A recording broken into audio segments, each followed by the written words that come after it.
Hello everyone, आप सभी का मेरे यूट्यूब चैनल पर स्वागत है। आज की मोरल स्टोरी एक बूढ़े शिकारी कुत्ते की है जो अब बुढ़ापे की वजह से अपने मालिक के लिए शिकार पकड़ने के योग्य नहीं है। इसलिए शिकार न पकड़ने पर मालिक उसको बुरी तरह से पीटने लगता है, लेकिन कुत्ता अपने मालिक से विनती करता है और एक दार्शनिक जवाब देता है। पाठकों के मन में कुत्ते का वो जवाब एक सहानुभूति पैदा करता है। स्टोरी को ट्रांसलेट करते समय पूरी कहानी को समझेंगे और साथ ही साथ डिफ़िकल्ट वर्ड्स के अर्थ, उनके उच्चारण और इंग्लिश ग्रामर भी सीखेंगे। तो चलिए स्टोरी को शुरू करते हैं। स्टोरी का टाइटल है the old hound.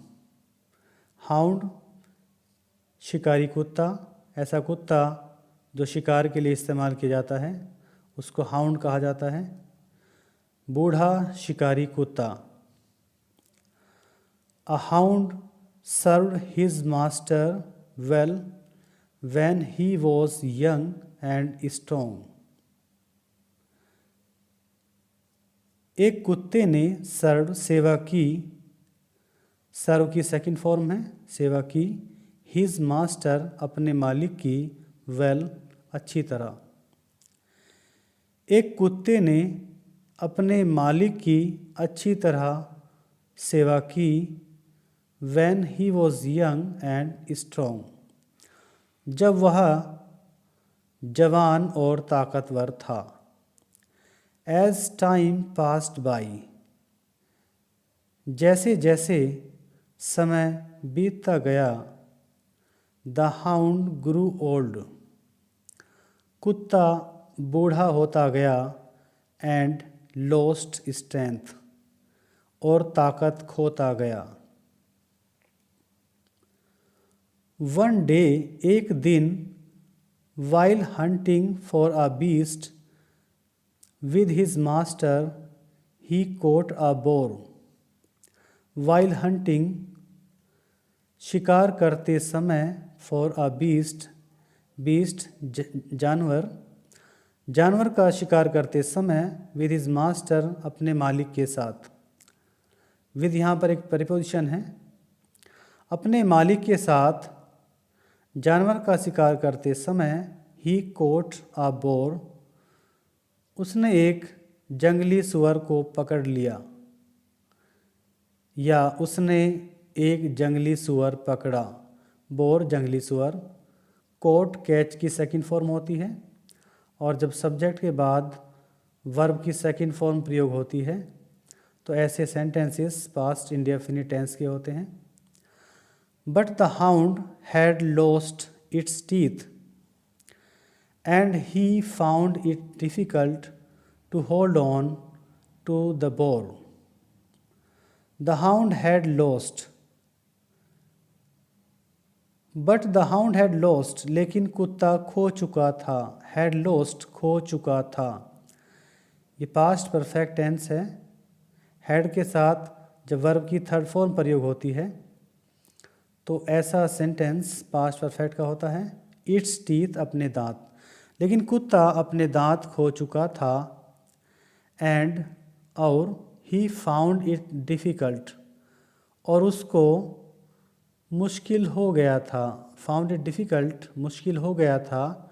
To hold on संभालना।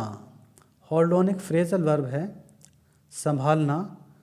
टू द बोर सुअर को, और उसको सुअर को संभालना मुश्किल हो गया था। When the master arrived at the spot, when जब मास्टर मालिक, अराइड पहुंचा, एट द स्पॉट मौके पर पहुंचा। स्पॉट मौका या घटना स्थल। जब मालिक मौके पर पहुंचा या मौके पर आया, he was furious. Was verb B की पास्ट फॉर्म भी होती है। ही वॉज फ्यूरियस, वह आग बबूला हो गया। टू फाइंड पाकर, हिज फेथफुल हाउंड, अपने वफादार कुत्ते को अनसक्सेसफुल नाकाम इन इट्स मिशन अपने मिशन में। मिशन स्पेशल टारगेट को कहते हैं। जब मालिक मौके पर पहुंचा या जब मालिक घटनास्थल पर पहुंचा तो वैन के बाद जब कॉमा प्रयोग होता है तो उसका अर्थ होता है तो वह अपने वफादार कुत्ते को अपने मिशन में नाकाम पाकर आग बबूला हो गया। He started beating him सवेजली।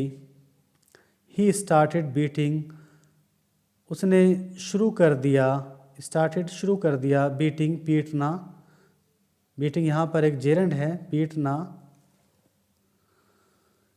Him उसको सवेजली बर्बरतापूर्वक, उसने उसको बर्बरतापूर्वक पीटना शुरू कर दिया। इन आ फीबल वॉइस, कमज़ोर आवाज़ में, द हाउंड सैड, कुत्ते ने कहा, मास्टर स्पेयर मी, मालिक मुझे छोड़ दीजिए। स्पेयर मी एक इम्पेरेटिव सेंटेंस है और ऐसे सेंटेंसेस जो वर्ब की फर्स्ट फॉर्म से शुरू होते हैं इम्पेरेटिव सेंटेंसेस होते हैं। You know that I have neither my courage NOR my will, आप जानते हैं दैट कि I have neither my courage, I have मेरे पास है। हैव के बाद जब वर्ब की कोई फॉर्म नहीं आती तो हैव के सेंटेंस सिंपल प्रेजेंट सेंटेंसेस होते हैं जो किसी सब्जेक्ट के पास किसी वस्तु के होने का बोध कराते हैं। आप जानते हैं कि आई हैव नीदर, ना तो नीदर ना तो, माई करेज ना तो मेरे पास अपना साहस है, नोर माई विल ना मेरी इच्छा है।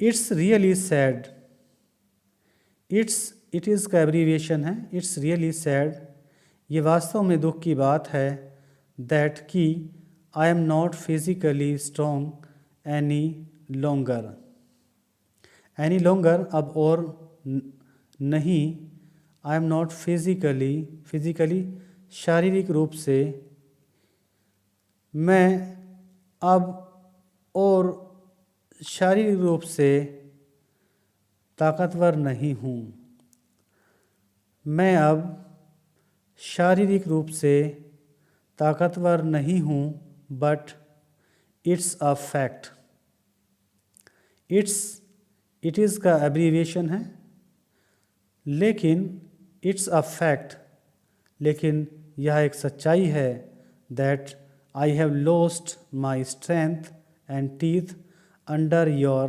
सर्विस, लेकिन यह एक सच्चाई है कि I have lost my strength, मैंने अपनी ताकत और दांत खोए हैं, हैव लॉस्ट खोए हैं। हैव के बाद जब वर्ब की थर्ड फॉर्म आती है प्रेजेंट परफेक्ट टेंस होता है। मैंने अपनी ताकत और अब दांत खोए हैं, अंडर योर सर्विस, आपकी सेवा के अधीन, आपकी सेवा में, मैंने अपनी ताकत और दांत आपकी सेवा के अधीन ही खोए हैं। स्टोरी का मोरल है, no one should be blamed for his infirmities, no one किसी को नहीं, शुड बी ब्लेम्ड यहाँ पर शुड की पैसिव वॉइस है, शुड बी ब्लेम्ड दोषी ठहराया जाना चाहिए, फॉर हिज इन्फर्मिटीज़, इन्फर्मिटीज़ दुर्बलताएं, किसी को उसकी दुर्बलताओं के लिए दोषी नहीं ठहराया जाना चाहिए। तो इस स्टोरी से हमें यही शिक्षा मिलती है कि चाहे इंसान हो या जानवर हो, हमें उनकी जवानी की उपलब्धियों को नहीं भूलना चाहिए जो जवानी में जो वक्त उन्होंने हमारे साथ बिताया, जो उपलब्धियां उन्होंने हमारे साथ हमारे लिए हासिल की हैं, हम उनको अक्सर भूल जाते हैं और जब वे बुढ़ापे को पहुंचते हैं तो हमें बोझ लगने लगते हैं, हम उनका तिरस्कार करने लगते हैं, जबकि यही वक्त है जब उनको हमारे सहारे की, हमारी हमदर्दी की सख्त ज़रूरत होती है। तो इसलिए बुढ़ापे की अवस्था में हमें उनका साथ देना चाहिए, उनका सहारा बनना चाहिए। यही इस कहानी से हमें सीख मिलती है। धन्यवाद।